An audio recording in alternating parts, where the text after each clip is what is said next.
Hi everyone, hello, good morning, good afternoon, good evening. Welcome to today's session spotlight about concentration, staying focused in times of distractions. We are thrilled to have you all here today.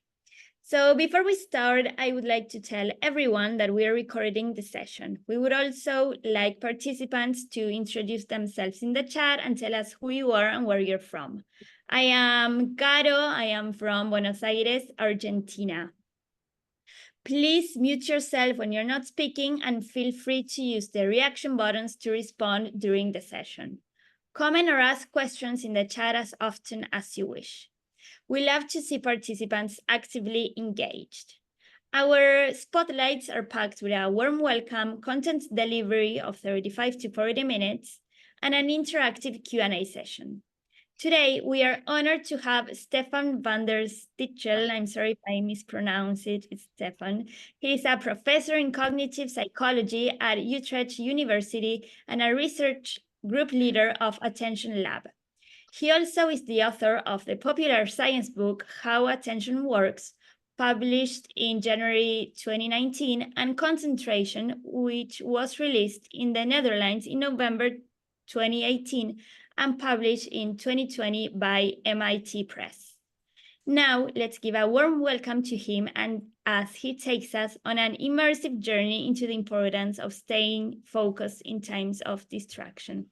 Over to you, Stefan. Yeah, thank you very much. Thanks for having me. And thanks for being able to talk about this important topic also for me. I think attention and concentration are at this particular moment in time very important topics to discuss. But last week we had the Oscar shows, and it reminded me of a story a couple of years ago. That was about Brian Cullinan. Brian Cullinan, he works at PricewaterhouseCoopers, and he had a very important job during the Oscar show. He was named responsible for handing out the envelopes to the presenters of the different awards. And Brian is very proud of this job. He's tweeting about it the whole time. Look here, I'm heading towards the red carpet right now, 20 minutes out. And here's the briefcase with the envelopes in it. And he's tweeting even during the show. Look, Emma Stone, she won Best Actress that year. And he was tweeting about that. You might remember what happened during that show. If not, let me refresh your memory. And the Academy Award. Brian made a huge mistake. He handed out the wrong envelope. This presenter knows it, doesn't know what to do, hands out the envelope to the co-host. La La Land. Then screams La La Land, which was actually not the winner. It was the wrong envelope. Brian gave the same envelope for Best Actress.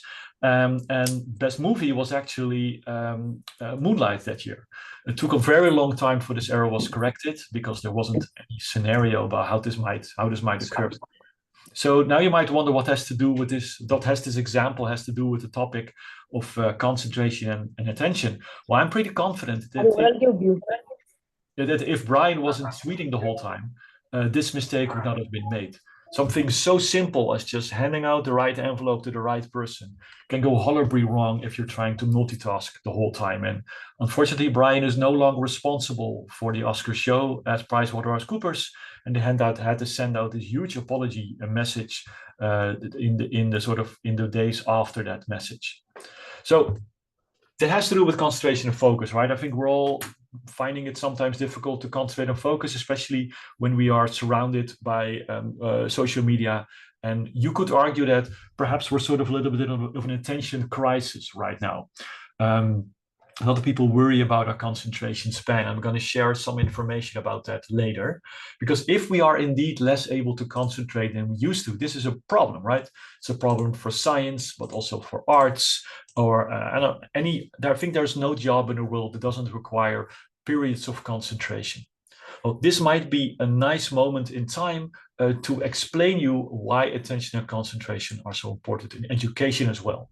Because we know simply by the fact that brain studies showing that when students are distracted, the brain areas involved in information storage, such as the hippocampus, they're simply less active compared to periods of full focus.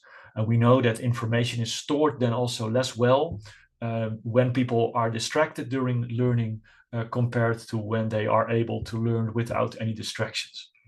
So this will be the good moment to define these words, attention and concentration, because I've been using them sort of at the same time, at the same word, but they're actually two different things. So let me explain what attention is. So in everyday life, when we open our eyes and our ears, we are bombarded with all types of sensory information, way too much for the brain to process.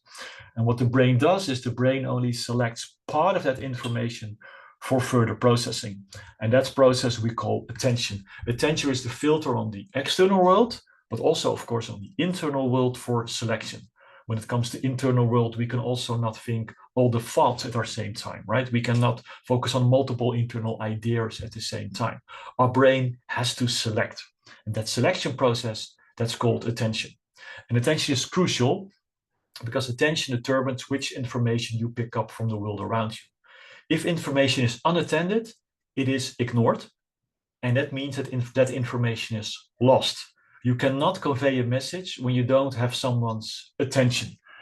Everything you've ever heard about, I don't know, subliminal priming or unconscious priming, that's all it seems to be incorrect, is related to the replication crisis in psychology. It's really the case that only when I can talk whatever I want, but if I don't have your attention, I'm lost. So information is completely lost. So attention is crucial. You have to capture someone's attention in order to convey a message. Now, concentration is sustaining that attention for a longer period of time on something. And it's complicated because attention is rapid, attention is fluid, attention can move around the world really quickly. If something happens in your environment, your attention shifts. And that's important, right? People say, I don't want to be distracted. That's not really true. Distraction is, evolutionary point of view, very important. If now somebody enters your room or somebody passes by your door, that might be relevant for your survival. And therefore you need to pick up on the information that's just new. So our brain is constantly monitoring the world around us for new information. And when something like that happens, this automatically captures your attention.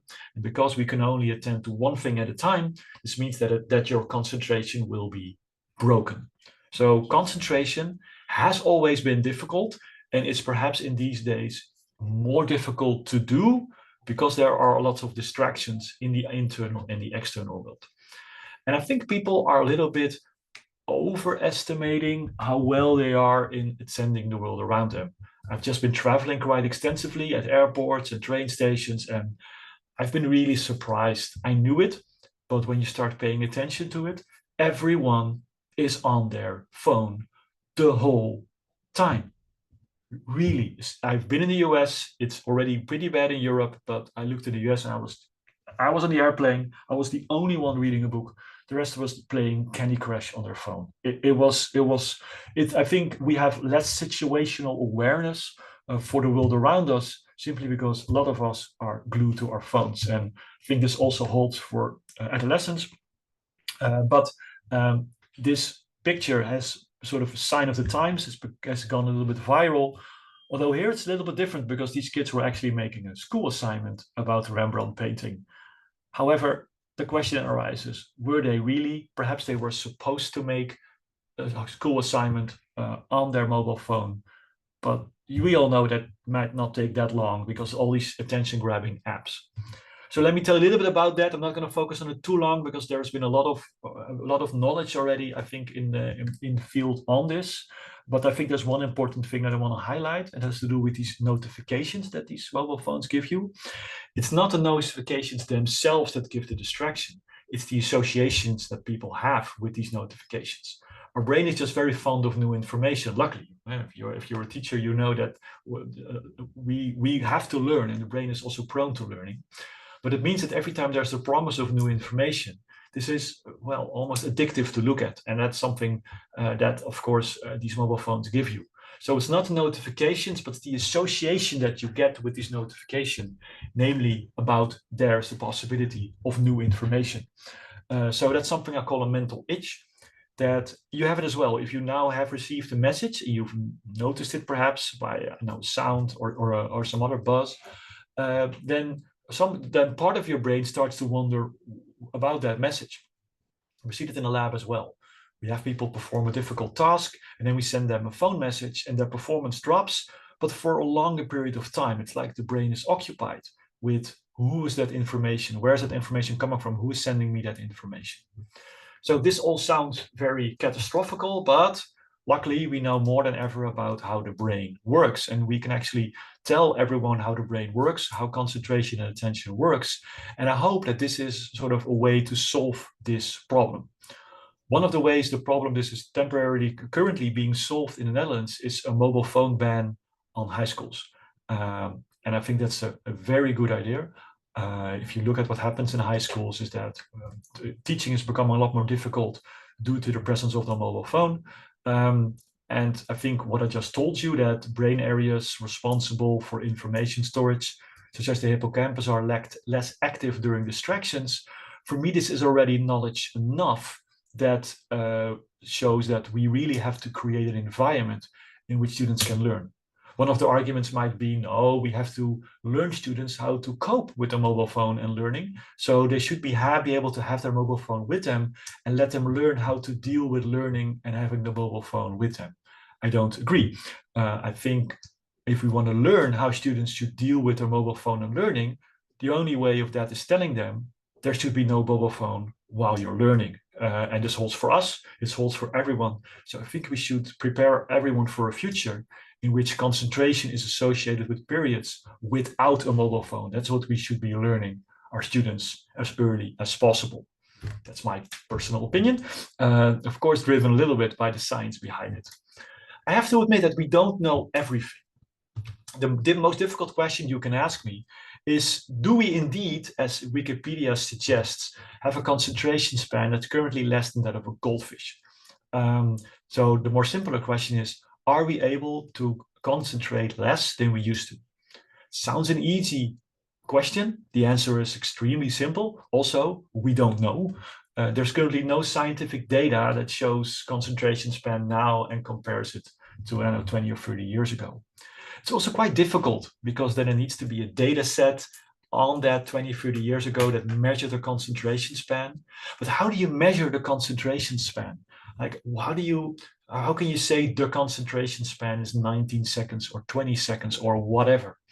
Well, there are so many factors that are going to determine how long a person is going to be able to focus. I just had a conversation with my 13-year-old son, and he told me that I have trouble focusing on a specific course. In this particular case, it was German. In the Netherlands, we learn German. And he asked me, I cannot do it. He said to me, I don't have the concentration. And I told him, let me give you this example. Let's say I really want you to focus on your German, and I'm going to have you focus on that for 30 minutes. And if you do that well, and I give you a short exam afterwards, and if you answer the questions correct, I'm going to give you 500 euros. Would you have a problem focusing? He said, no, of course not. So motivation is crucial, right? You cannot say the concentration span is 8 or 9 seconds. If you enjoy my lecture until now, you'll have no problem focusing. If you have other things on your mind, if your brain is occupied with something else, if you don't like my story until now, if you don't like my line of reasoning, you're probably already daydreaming about something else and you're already gone. So motivation is so crucial. Also, I don't know how well you slept last night. I don't know what you did before this meeting. Did you have a very intensive day? How motivated are you to follow this lecture? All these factors will determine how long somebody can concentrate. The difficult question for me is, how long can I focus? I honestly don't know. Every brain is different. Some people are just the way they're born, better in concentrating than others. There are huge individual differences in degree towards someone can concentrate. And this is neurodiversity. I think it's very important to stress neurodiversity, how important that is. We need people with short concentration spans. We need people with long concentration spans. We need everyone in our society. Yet, yes, there are individual differences in the way people can concentrate, and that's going to determine how long people can focus. Okay, if I have to tell you how concentration works in the brain, I have to tell you about the working memory. So the working memory is the part of the brain that is responsible for executing complicated actions. So not everything taxes your working memory. Motoric actions that you do really frequently, they don't tax your working memory. So taking a shower, doing the dishes, all these things, if you do them frequently, they go automatically. But some tasks, how frequently you do them, will always tax your working memory. Reading, writing, speaking, listening, doing a computation. Complicated actions that will require your working memory. But your working memory can only perform one task at a time, and it's fragile. If something happens in your environment, your attention is captured and you automatically stop what you're doing. So you could compare the working memory to like a workbench, in which there's material on the workbench to perform a specific task. If you then need to do a different task, you need to get the material off the workbench and put new material on the workbench. This takes time. So every time you're switching between a task, there are time costs available. We call them switch costs. Switch costs, the extent to which depends sort of how long those are, depends on the overlap between the tasks, but they're always switch costs. If you switch between tasks, there's always a possibility that you make more mistakes because there might be material left on the workbench from the previous task because you didn't switch enough. And you become more tired. We know that people that have did a lot of switching during the day have had higher stress levels compared to individuals who could work serially. So multitasking does not exist. If you define it as doing two things at the same time that both require working memory, then you're switching between these two tasks continuously. This is not always a problem, right? Sometimes multitasking is a good idea. There are many situations which you can think of which multitasking is not that bad, but especially during learning, multitasking is an extremely bad idea. By the way, males and females are just as bad as multitasking. There's a lot of story about those two groups differing, but that's absolutely not the case. There is no influence there. Everyone cannot multitask. This doesn't mean that I cannot walk and talk at the same time. But walking, for me, is not something that requires my working memory. So I can move and I can learn at the same time. Actually, this is something I prefer. I'm sitting down right now. I am, if you can probably already see from my actions, I'm having this in my hand. Probably some of you are also doing some motor actions at the same time. I have a lot of motor energy, which means that for me, sitting still is complicated. If you ask someone with ADHD to sit still and listen, so like a child with ADHD, sit still and listen, you're giving an impossible task to someone because that's going to be multitasking, right? For some people, sitting still requires attention and working memory. It's difficult to realize if you don't have that, but some of you might actually relate to this. I can listen much better when I'm walking. I have to sit right now. If I talk, would have been much better if I was allowed to move around in a hallway and being able, when I give a lecture, I'm always walking around. So that is not multitasking, it's actually helping me. And a lot of the classrooms, I see some innovations related to that, which I think are very good ideas where people are learning while they're moving. For some kids, that's going to be a solution to a huge problem, sitting still and having to learn at the same time.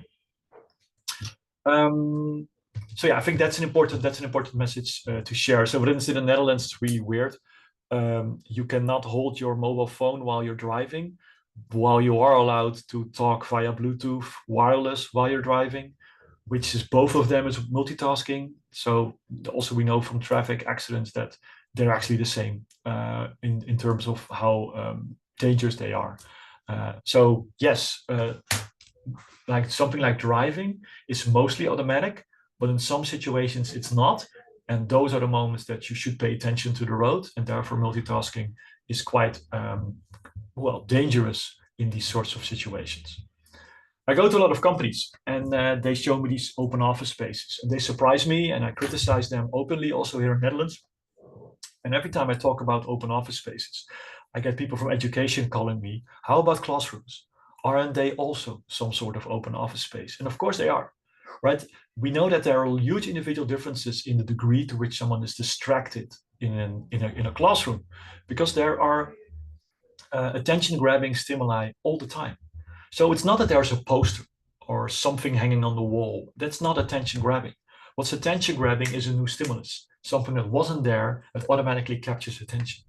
So we see a lot of classrooms, and they are built, especially new classrooms, they're built surround it with a lot of glass.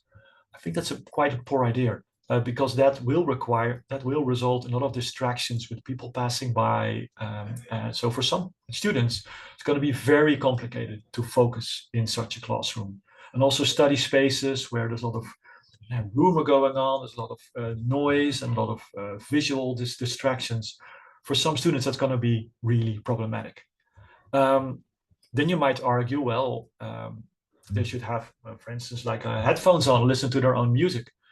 Yes, that is a possibility. For some of students, it is a very good idea to listen to music while they're learning. I'm actually one person that always learns and works actually preferably with music on, not music in my own language, also not new music that I really want to listen to, but I'm able to ignore music around me. That's not multitasking. It's actually creating a sort of wall of sound around me, which results in a situation where sort of certain new stimuli might not capture my attention because they're drawn in the noise around me.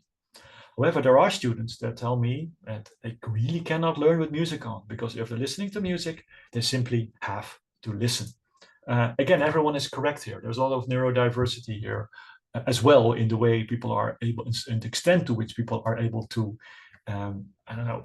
ignore the wall of sound around them. And then people say, well, then you probably have to go home, right? You have to go home and there you should learn, or there you should concentrate if you're working. However, home for a lot of people might not be the ideal place to focus. So I think we really should create also in our schools places where people can focus without being distracted. Okay, then yes, I've talked about music. Then the question arises, how do you improve your concentration? Can you improve your concentration? Well, I really like comparing concentration to like a muscle. If you haven't trained in a while, you will lose your power, but it doesn't mean that you will not be able to gain back that capacity. Not everyone can become a bodybuilder, like a really strong person. Tell me all about it. It's just not a way that I'm built. However, I think everyone can try to get their muscle power up as much as they can.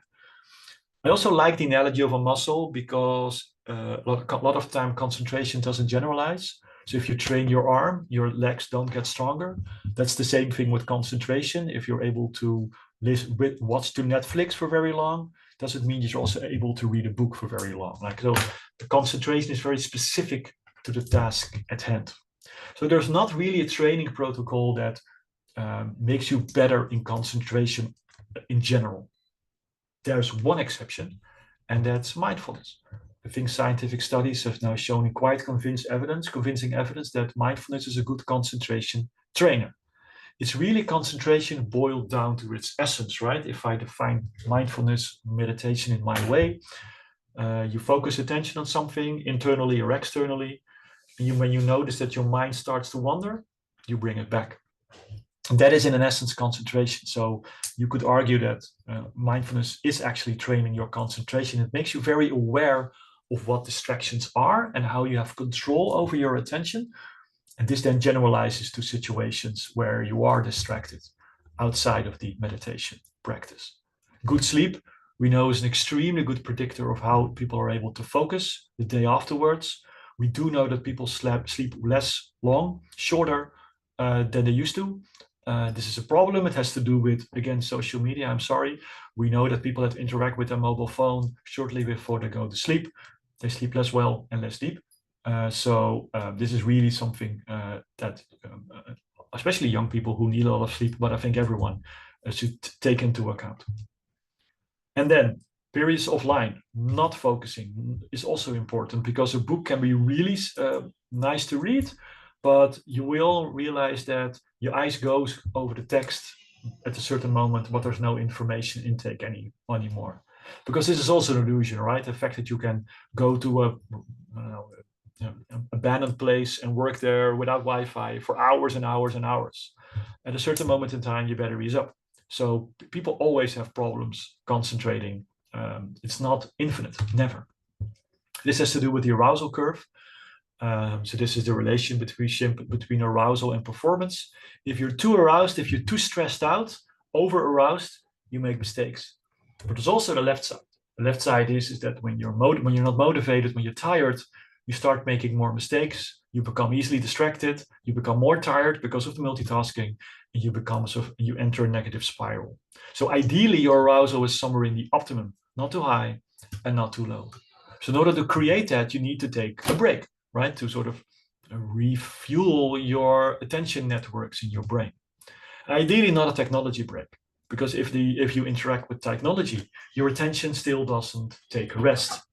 So scientific studies have shown that if people take a break in nature or any quiet environment, they're able to focus better compared to a situation in which they are in a very busy environment.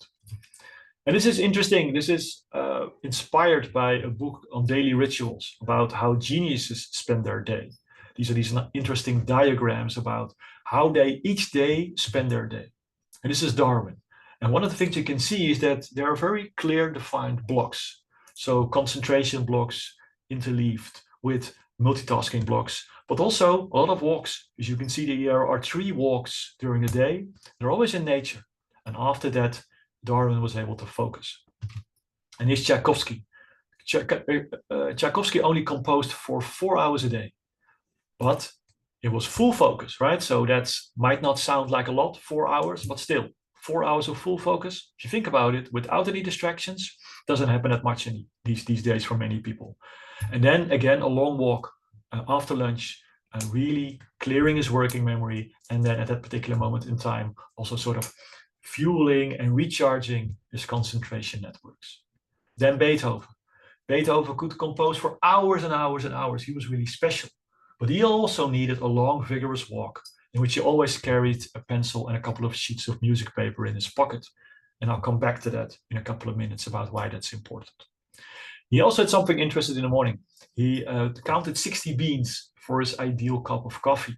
And this was a way of sort of preparing for the upcoming day, for the upcoming hours. He was clearing his working memory. It's something that's also sometimes referred to as cognitive offloading. I sometimes advise students who have emotional worries or other stuff to worry about that's going to fill up their working memory while they're studying, is to, before they do it, to put all the troubles and the thoughts they have on paper, emptying their working memory, cognitive offloading, their internal worries on paper, so their working memory is empty. And there has been some scientific studies showing that that's actually a good idea. So what happens in the brain when your brain is taking a rest, when your brain is doing nothing? Well, your brain cannot really do nothing. That's really impossible. Brain imaging studies have showed that when you have people in an MRI scanner and you ask them to do nothing, you see a certain brain parts of the brain light up. Those are called the default network. So the default network is the part of your brain that becomes active when you don't have an active task. You can see that there's a different brain network compared to the areas involved in pure focus. And what happens to your mind when you are in your default network? Your mind starts to wander, something we call mind wandering. I like daydreaming. Well, mind wandering is actually a better term. Some people call it daydreaming. I think mind wandering is nice because it tells a little bit about what the mind's doing. You're thinking about the future, you're thinking about the past, you're sort of in a time travel modus. And this mind wandering has a couple of positive properties to it. The first of all, you might already guess, first one, is that after periods of mind wandering, you're better to focus afterwards. Because if you're mind wandering, you're not in your concentration. And the brain areas associated with concentration can sort of recover, and therefore allows better concentration afterwards.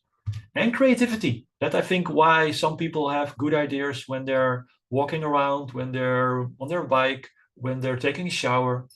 That I think is why Beethoven was had always these papers with him while he was walking, because he might have a good idea. And I think that's why a lot of artists also looking for the sort of boring times, because this might be times in which they are most creative. However, mind wandering sometimes for people quite frustrating and associated with negative feelings. There's a science publication with the title "A Wandering Mind is an Unhappy Mind." And so people are sometimes unhappy when they're mind wandering. That might be the reason why we pick up our mobile phone when we're waiting, I don't know, for the bus or in the supermarket. We really can advise people to mind wander a bit more because this is important. And when you take a walk, don't listen to a podcast all the time, because then still your attention and focus cannot take a rest. I think this is nonsense, that people are, that this is sort of the attention curve. If you like my lecture, 40 minutes will not be a problem. It just depends on how well I perform and how motivated you are. I also don't believe that the ideal podcast is 22 minutes or the YouTube video is 3 minutes. I think that if you convey your message well, you can still have someone's attention for a longer period of time. Some people can watch Netflix for hours. So in that sense, there's nothing really wrong with a concentration span. I think this has to do a little bit how you do it. One of the techniques that I like is the cheese platter, right? Because if you're in a fancy restaurant, you're done eating, you get a variety of cheeses, and generally you're not hungry anymore. But you keep on eating because the taste differs the whole time. So this mixture of tastes allows you to keep on eating more. And when you give a presentation, this might be something that analogy you might already use without noticing it, right? Where you don't have the same style of presentation all the time, but you interleave talking with a quiz or whatever. This is a way of still having people concentrating for a lot longer. Because in lectures here in the Netherlands, in the university, 2 times 45 minutes. For some, it might be too small, for short, for others, it might be too long. We just have to, with all these times of novel information, we just have to see how we present the information. Spotify has changed how we listen to music. We now have the first 30 seconds determining how good a song is, because that's when the Spotify count starts. So all these things we have to think about how we convey information. It's different than it used to be, but I think if you still do it accurately in the right way, you can still do it. You can have motivation from gaming. Children with ADHD are able to game just as well as children without ADHD. This has to do with all the reward in games, with the fact that it's really thresholded to their individual performance, to the fact that there is audiovisual stimulation the whole time. I know this is impossible to copy in the classroom, but you might get some inspiration from how games are designed. So evolution is not that quick that all of a sudden we have a brain that is no longer able to concentrate.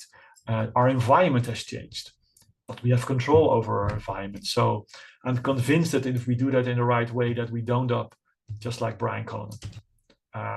So that's sort of the content of the book. There's a lot more in the book, Concentration. If you're interested in it, you can order it by MIT Press or your local bookstore, of course, preferably. But for now, there's perhaps some time for some questions. Hi, Stefan. This has been great. I took a lot of notes. I wanted to ask, how you said that you advise students before they have to learn or to concentrate to put their troubles on paper. Yeah.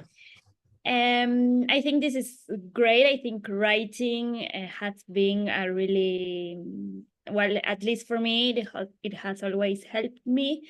But I'm starting to reflect on myself and how was I as a kid. And if I had to write my troubles on a piece of paper, I don't think I would have put an end to that. Like I would continue okay, so I have this trouble. I got in a fight with my brother. How can I solve this? And it seems like an endless chain of possibilities, and it would keep me far from studying and sitting down. How do we put an end to that mind wandering? Yeah, so that's a very good question. What I really want in these situations to advise is to only focus on the information that's right now in your working memory. So the current content. I don't want you to dwell on it. I would want you to write down what you think about right now. And the reason why that's a good idea is because if that's on paper, that's your current thought stream, you can pick that up later. So the idea is, of course, that if you're done with studying, if you want to finish the thought, you can continue with where you were. So that while you're studying, that final thought that I had is on paper. I don't need to think about it because I will be able to continue with that afterwards. So I don't want you to finish the process. I want you to stop the process. And I want you to write down what's currently your working memory. Then you stop. Then you have the learning, or you do your exam. And afterwards you pick it up again.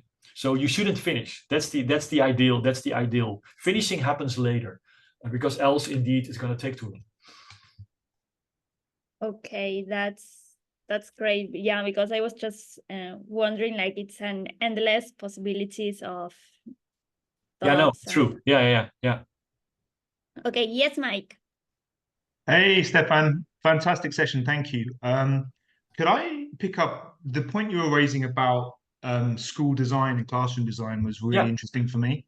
I don't know if you know, a few years back, well, actually quite a few years back, there was a school investment program in the UK called Building Schools for the Future, where they started kind of looking at different designs of classrooms and becoming very modern. But I take your point about glass and windows and distractions. Have you seen examples that you thought worked really well, where you get that balance between flexible spaces, but kind of in a good layout that works? You know, I think that's such an interesting area. Yeah. So one good example of a sort of a shared classroom where there's not being taught, but where people are studying, is actually a university library. I'm pointing it to there because I think a lot of university libraries are wonderful places where students love to go and study. Because there's a combination of seeing other people's studies, and that works, right? We see that it motivates to have other people studying. They're even in Japan at these movies, Study With Me, or these YouTube videos where are just movies of mostly girls studying, and people load it up and they see one other person study, and that motivates. So that's what a university library works. But there's strict rules, and the design is such that there's a lot of locations where you can hide, but where you don't feel claustrophobic, but you're just hidden between books and between plants. And there are some strict rules that are also governed by the environment. So the environment is designed in such a way that it also triggers us to start screaming, because you're surrounded by books, and it's always sort of a quiet area, and there's going to be I know the floor also is nice because it has certain material which is really quiet in itself. So I think the university library is something where a lot of companies are actually motivated and inspired by to design.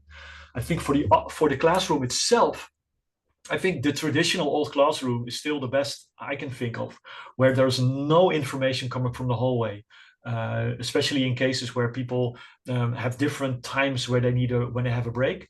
You really don't want any glass on the location of where the hallway is. So yes, you can have glass outside when people are looking at nature or trees. That's all fine, but it really holds for sort of the areas where new input is coming from, like stimuli, people walking, passing by.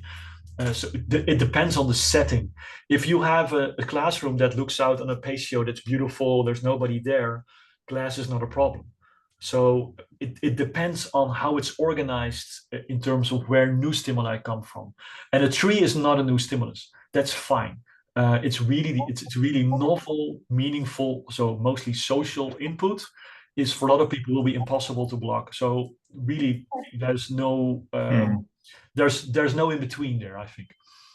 I guess as well, it's whether you can you, or do you want to create kind of dedicated spaces within classrooms for like classrooms? You see a lot more classrooms now where they're starting to try and get more sort of, because we're moving towards project-based learning and more open collaborative spaces, as opposed to the traditional kind of everybody looking forward at the teacher at the front.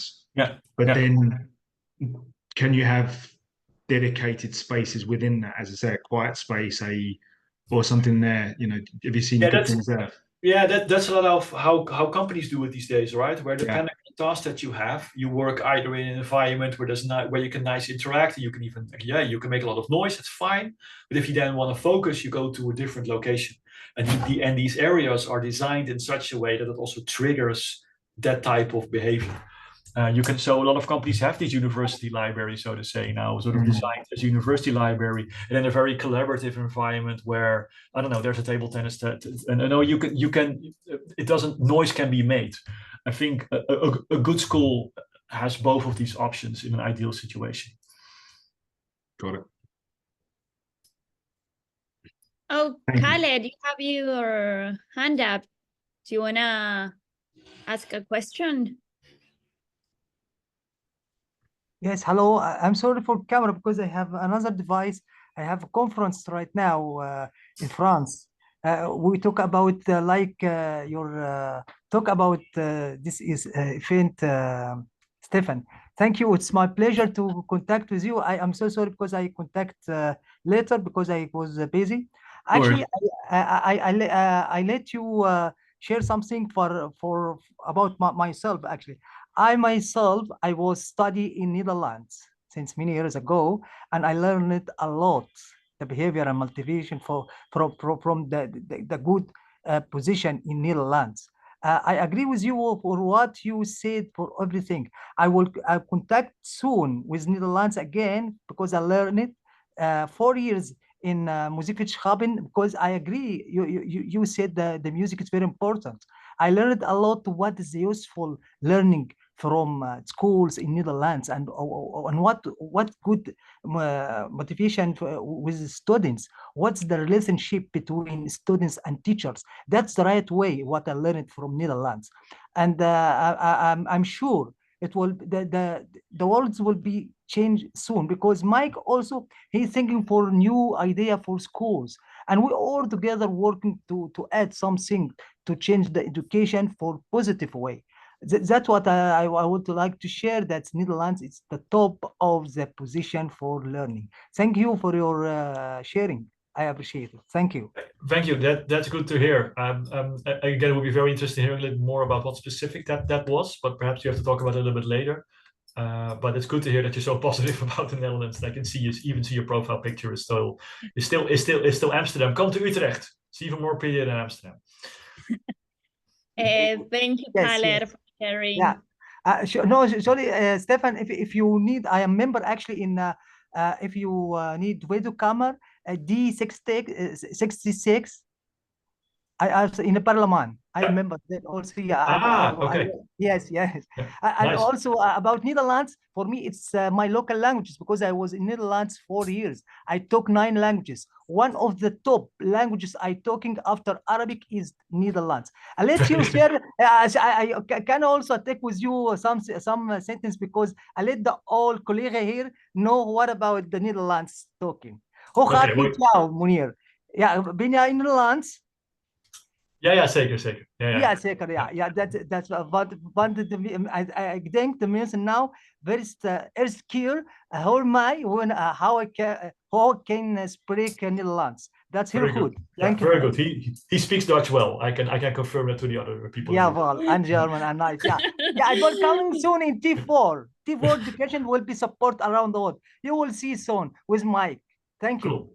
Thank you, Khaled, for sharing. Thank you, Daniel. You are good support for us. Thank you. Okay, so I know Stefan has to leave. So, Stefan, would it be okay if we can contact you by mail, or if any other member wants to get in touch with you? Yeah. Would you just drop your email? I share my email address in the chat.